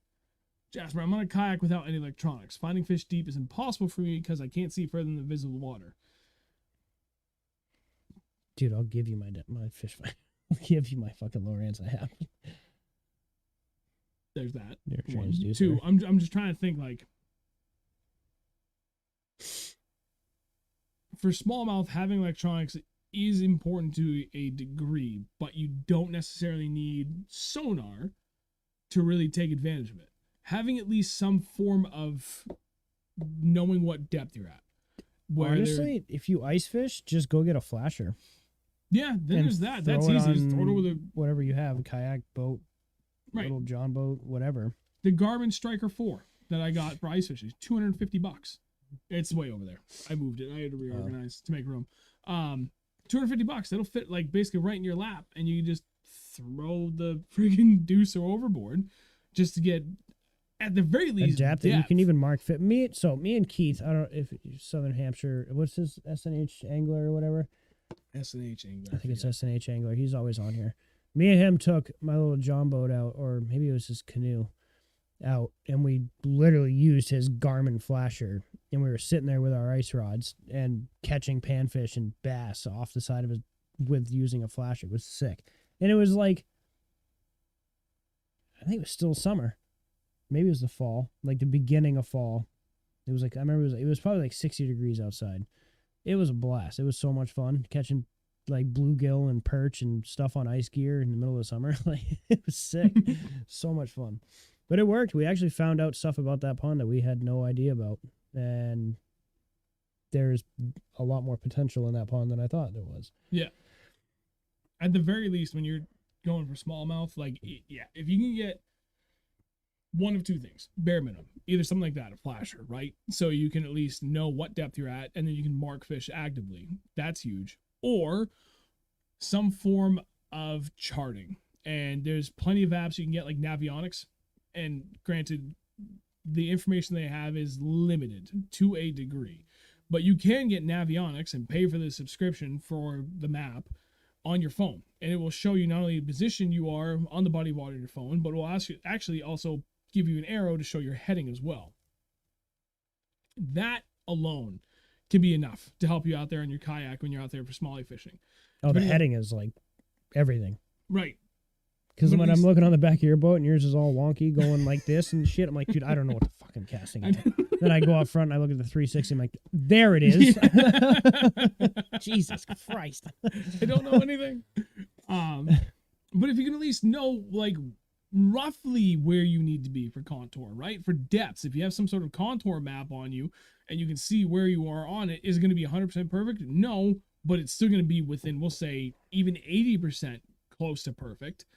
That's going to be good enough. Depending on the time of year, you know for smallmouth roughly what areas of the lake they're going to want to be in based on depth. That's all you really need. You know, and that's the cheapest way to go because you can get, I think, a full year subscription with Navionics is like $100. It's really not that bad. It's not. I mean, it's a lot of money, but at the same time, are you going to go out and spend $100 on a new rod? How about you spend $100 on something that's going to help you catch fish? Right. To use that rod. Yep. Like. And I think as long as you have purchased it once, you get it forever. All the maps in there. As long as you download them, you have them forever. You just won't get the updates if you don't buy your yearly subscription or something like that. I forget. You have to look into it, but it's something to consider. Remember when you didn't update your thing and you look at my phone and you're like, why is yours so much better? Yeah, because I'm an idiot. I just wanted to hear that. Was that last year? Yeah, it was with Kristen. Yeah. We're on the St. Lawrence River, speaking of Navionics, and I hadn't updated my map in a couple of years. So we're struggling, dude. It was tough out there. Yeah, it was tough. It was not easy. And our buddy Sharon and our other buddy Doug, like, they're like, how's it going? We're like, dog shit, help. We're like, okay. Doug's like, Sharon's like, go here, here, and here. And looked it all up. Like, yep, okay, I see all this on the map. And Doug's like, how about you try here and here? Look at the map. I'm like, what are you talking about? There's nothing there. And I was looking on my phone. I was like, yeah, there is. There's a bunch of shit right here. Yeah. So it was twofold. One, I didn't have my maps updated, and they had updated all the depth charts for the map at some point, for one. And then two, there is technically three, but I think primarily two different settings on your maps for the level of contour changes that shows. I think it was two settings. So there's like basically a nav chart, and then there's like the sonar chart. And your nav chart kind of cleans it up and doesn't show you like everything per se. I don't know. I'm trying to like simplify. It was like very broad. Right. It was like looking over, be like, okay, there's a depth change there over here. Yeah. But then the other one, it showed you everything. I mean, like within like 1 foot increments of depth changes, roughly. Like it showed everything. I don't even think I have Navionics right now on here. You know, like if you had just this one long straightaway, we're like the channel, right? Inside of a river, St. Lawrence River in this case. And there was a high point in the middle. The way I had my map set up, plus the lack of an update, it just showed like the two major contour changes and then just like one solid color throughout the whole middle. So it just looked like a 2 foot, it wasn't really, but like a very minimal change in elevation. That was it. But what it didn't show you was that each of those two lines indicated like 6 or 7 feet of change at a time. So when I did change over to the more detailed map, oh, that is a 6 or 7 foot difference in the middle, and that's like a crazy blobby hump. But I had the map that was really dumbed down. So when you're running and you're actually trying to use your chart to navigate, there's a lot less information there, so it can update and keep up with where you are in more real time without basically bogging down. Yeah, see, this one is like that now. Like, this is just like the normal. It's because you're not logged in. Yeah, right. Backing up. DJ, when did you catch your PB again? Remind us, please. Dylan, for smallies, I just love catching them because they fight hard and I love catching them on a Demiki rig. Thank you for everything, Coach. You're very welcome, sir. By the way, I signed my review with the school, and they want me back for next year. So, see you next year, buddy. Jasper, just add all of that knowledge to my bass fishing note on my phone. Hey, you're welcome. Rouge, I think Navionics works on a tablet also. Yeah, I think it's anything you can log in. Anything, yeah. It'll work. Mm-hmm. Hi, Dan. Love smallmouth. Just dialing in. Great job. Love largemouth as well. This time of the year, blade baits and Beast Coast jigs. Oh yeah. Although we haven't really been targeting smallmouth that much, so I haven't been using as many of the Beast Coast jigs. You mean largemouth? Yeah, sorry. You said smallmouth. I did. That's all I've been doing is smallmouth. Yes, you're right. I am dumb. That's why you caught your PB smallmouth today. Shut up. I'm kicking myself in the pants because I didn't think about it until after. Because like, I've been dying to get the Demiki rig to work for the last like 3 seasons, and then this fall I finally got my first fish with it on Winnie, and then it just clicked. And now I knew what to expect, and I caught another, and another, and another. And then today was another really good day after, especially Sunday's frustrations of not making it work, right? So we got there today, and I'm like so dialed in that I completely disregarded everything else in my boat for the last 3 hours I was out there. I picked up that one Demiki rig. I'm like, I'm doing this the rest of the day. And then I got off the water, and I look at my other rod, and I'm like, I didn't throw that open water sniper with the Maribou one at once. That was dumb. It was very dumb because the water temp was perfect for it. And I think that would have been the difference in getting the bite off the bottom again. Because they bit that finesse dragon stuff earlier in the day. I'm going to try it when we go up there. Oh, yeah, dude. When are we going back? Well, we got options for Sunday. We could just go there. Can we? We can go. So the potential, we could have gone with Brian up to Champlain, but with the way the weather's going to shift, he's not sure he's going to be able to make the drive up. Brian. But he was like, I'm going to be up there. I'll show you. I forget his last name, but I also don't want to say his last name just in case. Okay. He also said he's going to be up there for like basically the next 4 weeks too. So if we don't go this Sunday, it's not the end of the world. All right. And that bite's going to last for a while. Where? Champlain? Mm-hmm. Oh, I'll go right back. Oh, jeez. It's going to be a 4-hour drive home, bud. Yeah, but it's going to be such a nice nap. We're going to catch like 100 fish and probably a 24-pound bag. Okay, I'm down. Yeah, it's going to be good. That's kind of a lot of weight. TV, Bottle Rocket Smallies. I wanted that shirt from Polnick. I'm not usually one to like buy weird graphics Bottle like Rocket that Smallies, for shirts, I know. I Dude, wanted the Bottle Rocket Smalley. The highest I've ever had a fish jump was up on Lake Ontario. That thing, we were telling John, fuck, what the fuck's his name? Todd. Yeah. About it this weekend. This thing jumps like eye level with me, if not higher, like behind the boat. And it was insane. It was only like 1.5 pounds. Yeah. It wasn't big at all. It was tiny. The thing just out of like 50 feet of water. Straight out. It was great though. Oh yeah, Dan, we'll meet up soon, buddy. Happy Thanksgiving. Jerry. Quick. Oh, sorry, John. Are you guys almost iced over? It depends on where you are. We've just been focusing on big water lakes, so I haven't even. I'm literally not going to touch another small pond until we go down to the Cape, maybe next month. Otherwise, I'm fishing like I think the smallest body of water we're going to fish is going to be like 1,200 acres, and deep. So we don't worry about ice. I will say though, a couple like the little like teeny tiny like puddle ponds that I passed on my way up this morning, they were all iced over. Really? I was actually pretty surprised by that. Perfect. Time to go. They were still iced over on the way home too, mostly. Maybe I'll take my boat out then. For once this year. Yeah. Jerry did say we love smallmouth fishing and do it often when we travel to Alabama. Tournaments on Wilson, Pickwick, and Wheeler. Come down here, we'll show you a fish that will fight his ass off. Pickwick and Wheeler are places I really want to fish. There's so many places I want to fish. I want to fish every lake in the world. If I was going to travel somewhere south to go for smallmouth, Dale Hollow is still at the top of my list. Dale Hollow? Yeah. Well, yeah, because It's Dale Hollow. You have to. You like smallmouth, you go to Dale Hollow. There's Zona did a show on that. That was the first episode of I forget what season it was. They went to down to Dale Hollow and they're talking like frigid ice cold winter fishing. When this lake bottoms out at 45 degrees, and I'm like ah! Like, like pussy, we're there now. Time. We're already there. Why have you been fishing this whole time? But yeah, they killed it. And just doing the same thing we've been doing. Just dragging that finesse stuff on the heavy footballs and a couple of different things. And actually then they were throwing jigs too, and that was working really well. But they were catching largies and smallies in the same areas. It's because it's only 43 degrees. Yeah. Only as in Yeah, it's only. not that cold. Not at all. They're spoiled down there.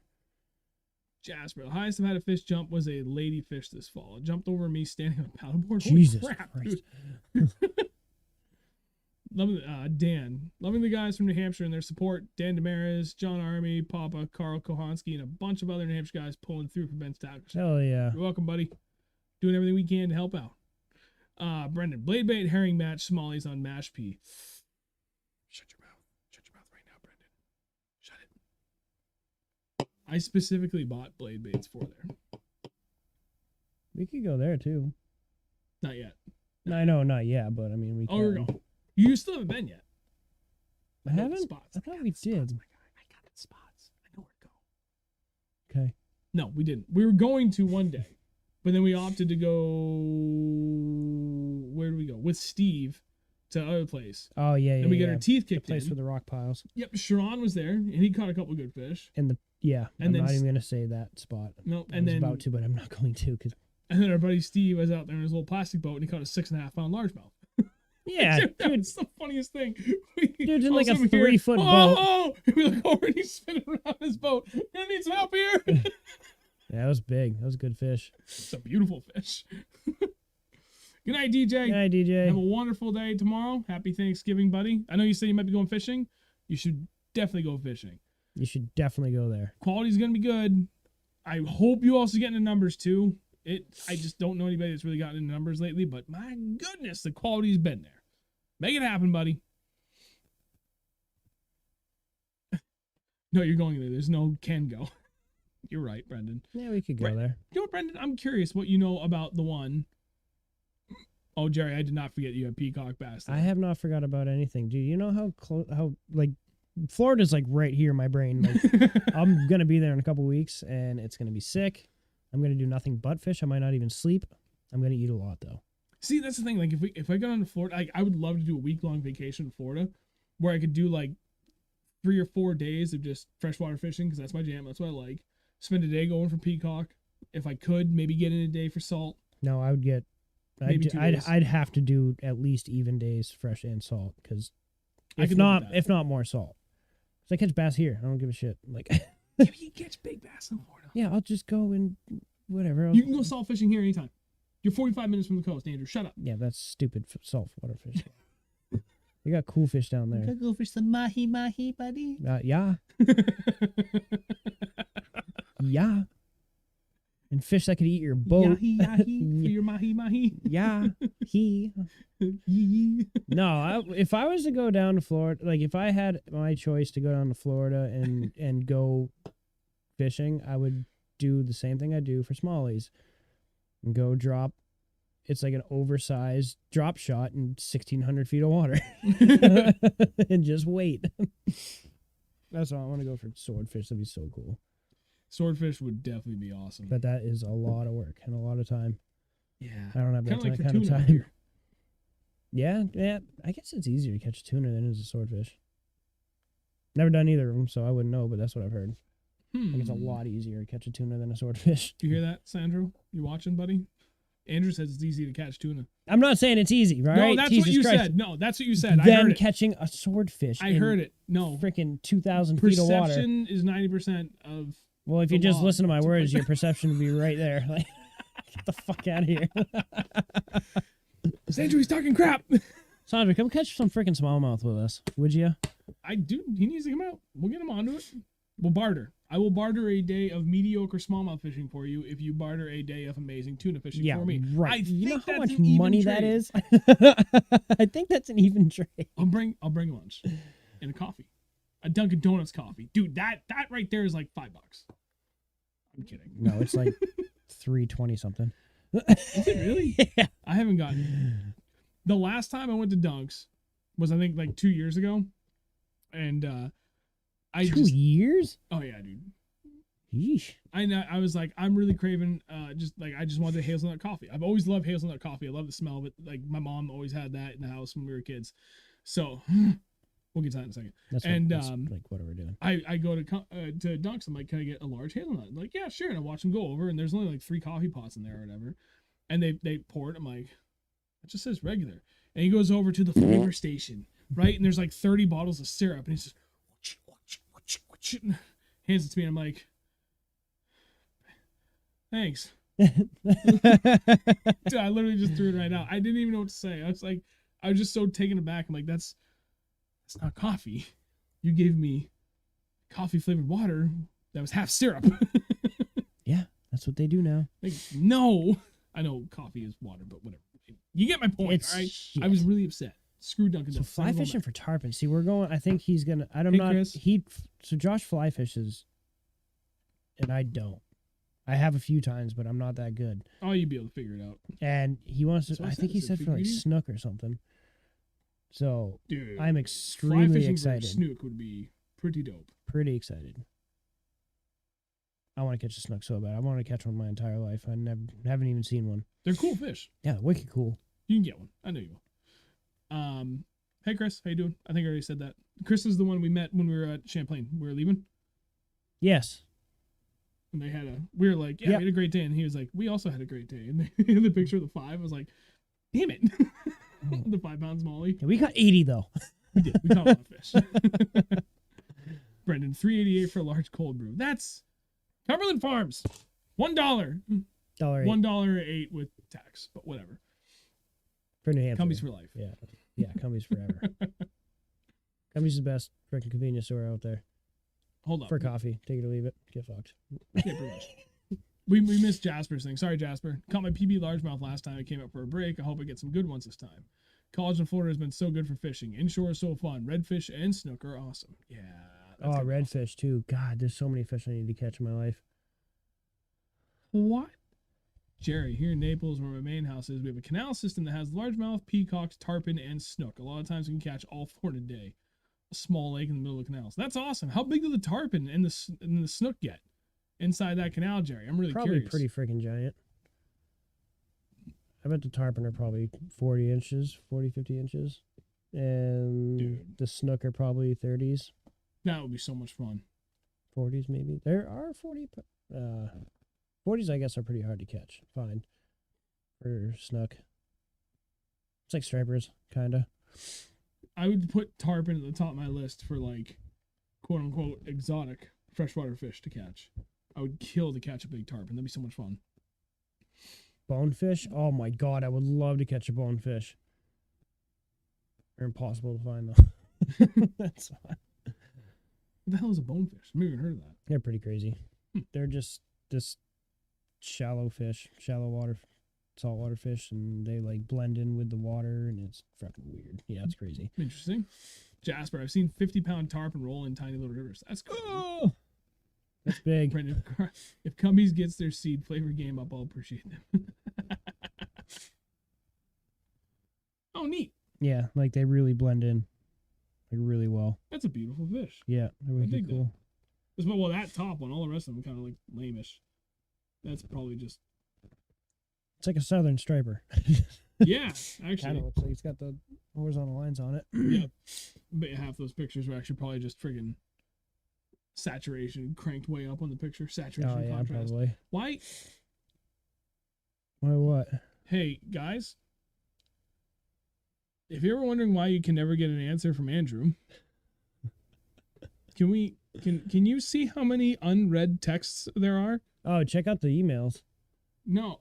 Oh. 9,500. Oh yeah, there's 202 texts that I haven't responded to. I'm sending this. And Messenger is 9. Jeez, guy. Yeah, no, whatever. Notifications are for the birds.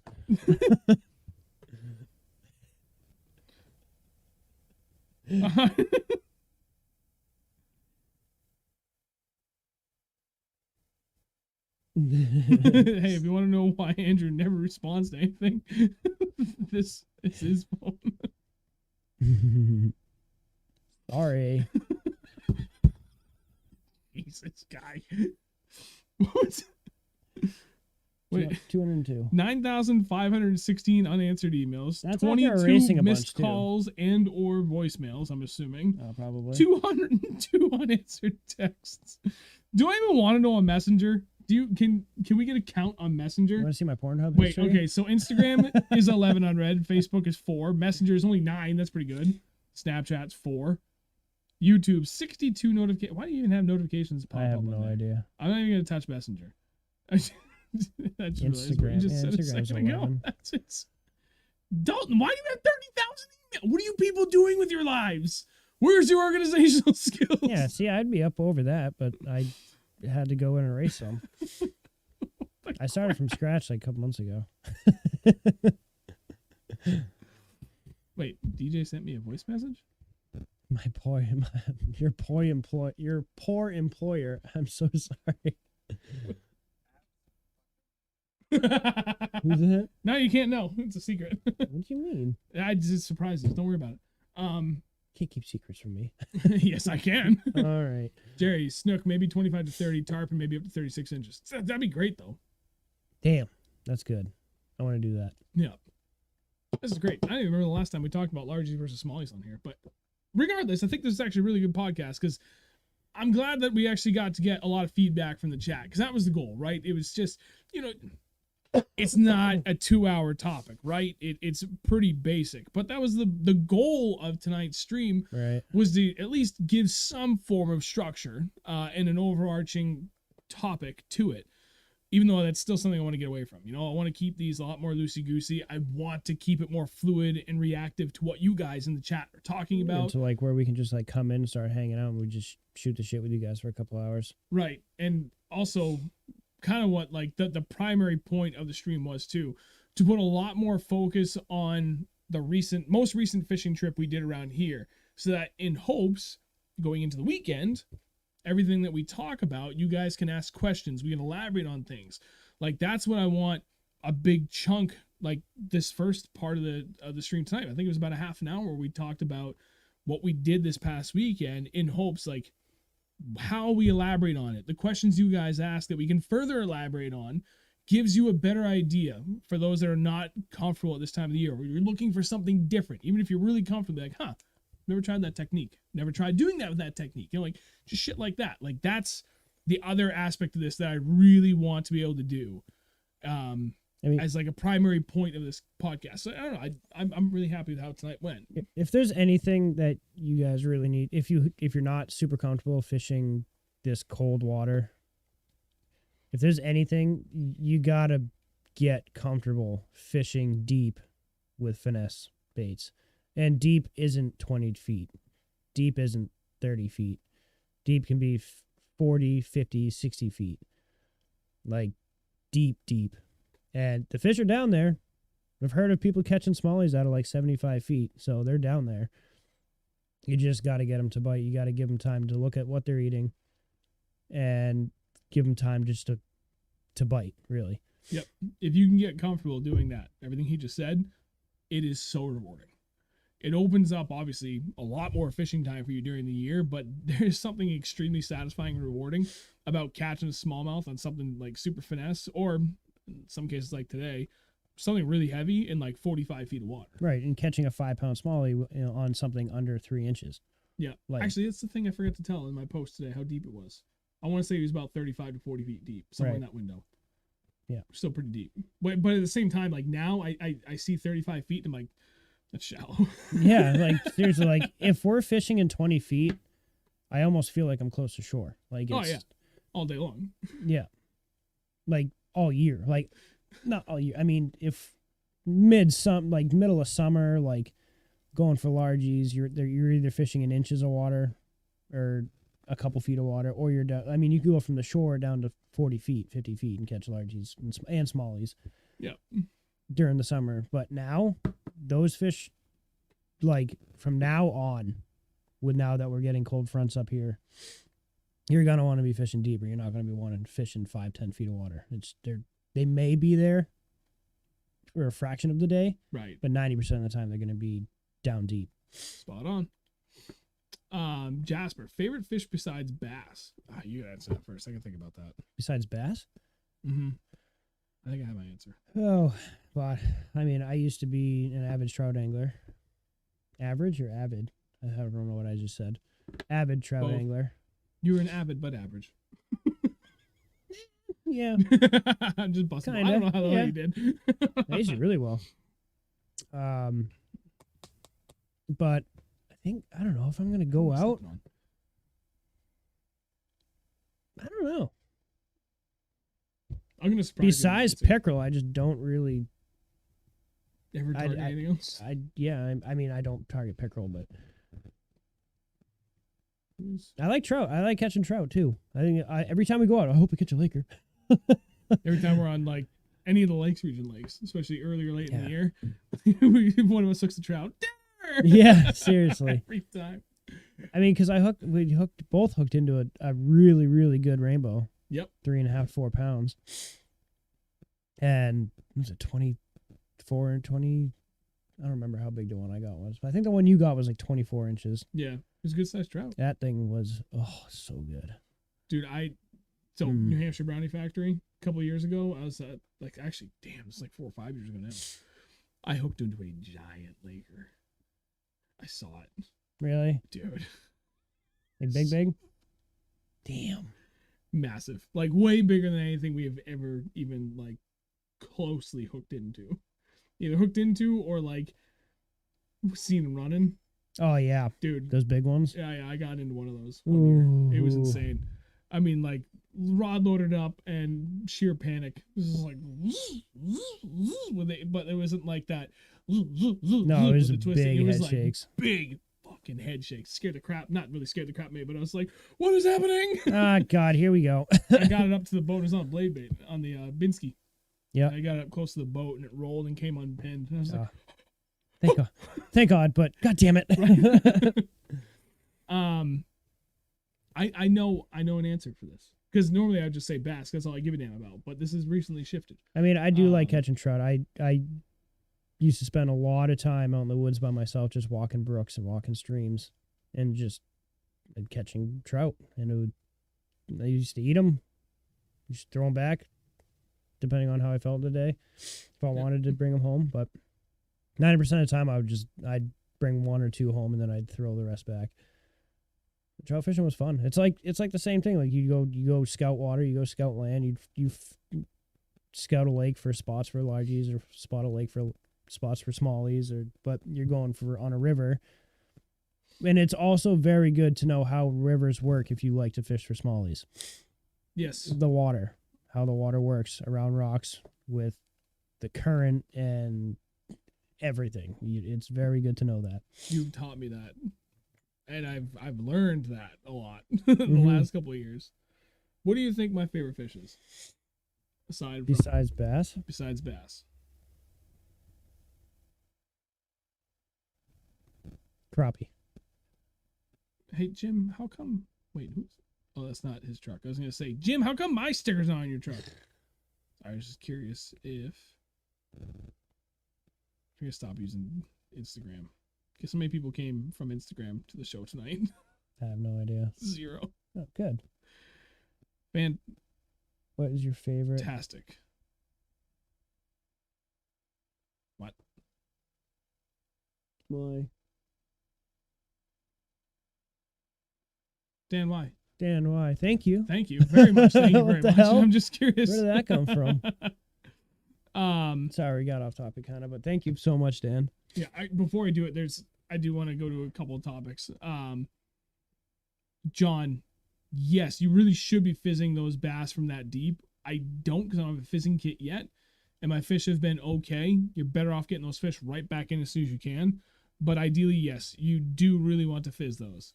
And then Dan, Binsky, Demiki, head and sonar flash, top 3 blades going out of the shack. Dude, Binsky is my go-to. That's my jam. I like the look of those new Demikis, but the last one there, I haven't looked at that one yet. I tried getting the Demikis last year, and they were all sold out of the colors and sizes that I wanted, so I didn't get them. I just doubled down on Binskys. Binskys are they're really hard to beat.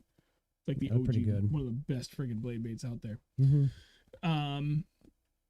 But yeah, that's awesome that they're all coming out of the Ben's Tackle Shack there. You guys, Leicester. Yeah, you guys got to get down there. I mean, I haven't even been there yet, but no, we got to get down there. A lot of you guys are down.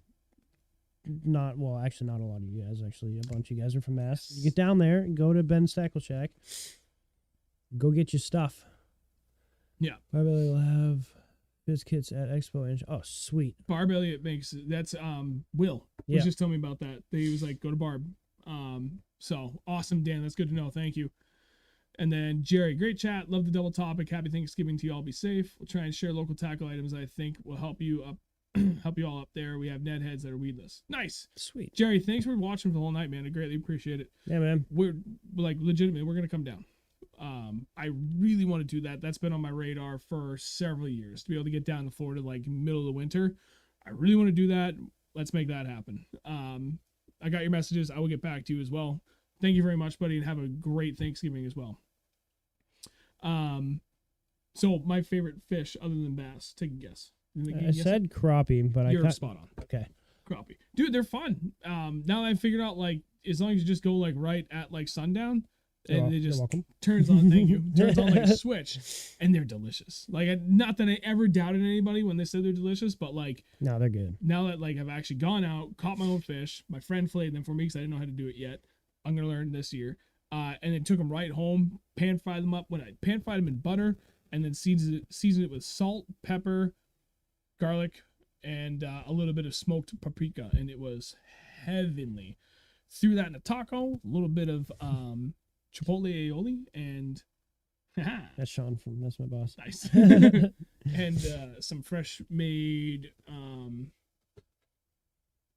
I thinking of coleslaw. It was amazing. Yeah, they're pretty friggin' bomb. You know what I did? I deep fried mine, and then I put that yum yum sauce on it.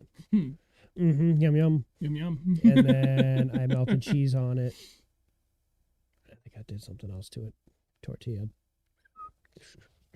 Roll it up like a joint and